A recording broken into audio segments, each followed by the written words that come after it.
Don't think too hard about it. It doesn't affect you, you might say. But it does.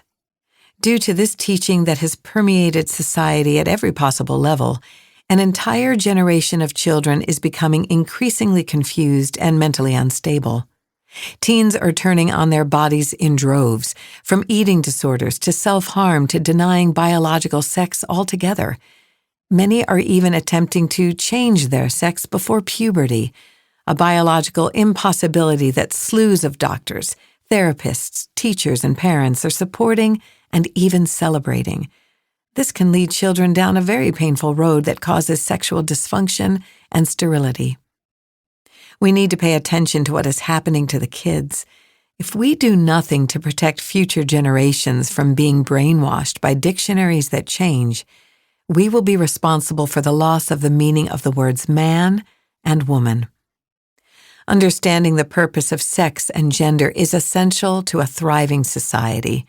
Without it, we will fall, and we are falling.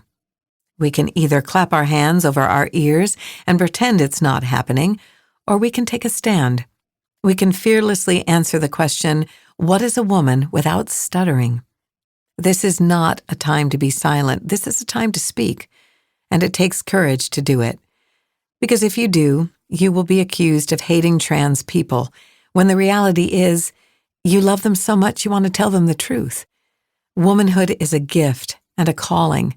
It is in our bones, and it is the answer to humanity's cry for help. When feelings dictate laws, we are in big trouble as a society.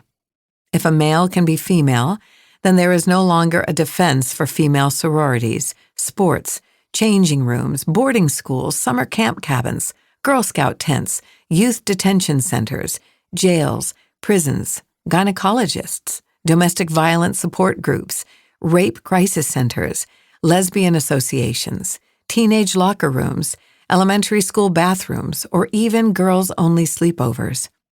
Will your daughter be charged with discrimination for not including boys who believe they are girls in her safest places imaginable? The disregard for biology is irresponsible, but the disregard for the female experience is inexcusable. Though the world and its languages may change, God's word does not change. As Jesus said, heaven and earth will pass away, but my words will never pass away. Whether you believe the scriptures are true, false, or you wrestle with their precepts like most of us, I respect you, but I also want to challenge you. Do you know where we can find an eternal definition of woman that will not conform to the whims of man's ideologies?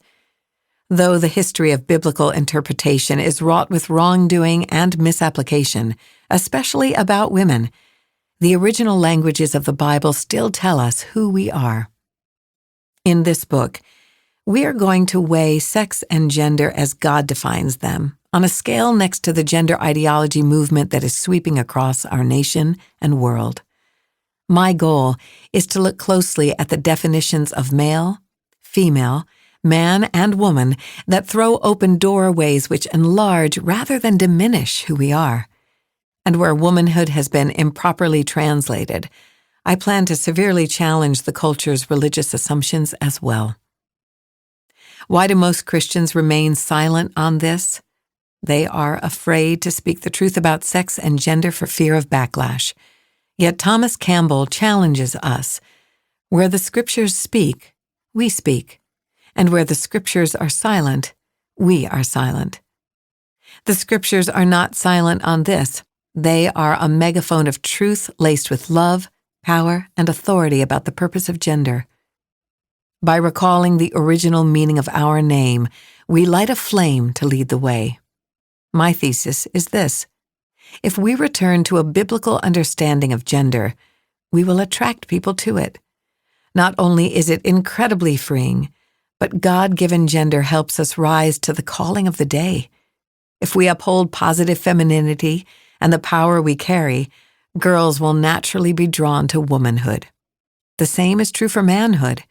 But for us to do that, we must return to the original names for sex and gender that expand and multiply their meaning. Jesus used the name woman often, knowing the beautiful mystery that word opens for us.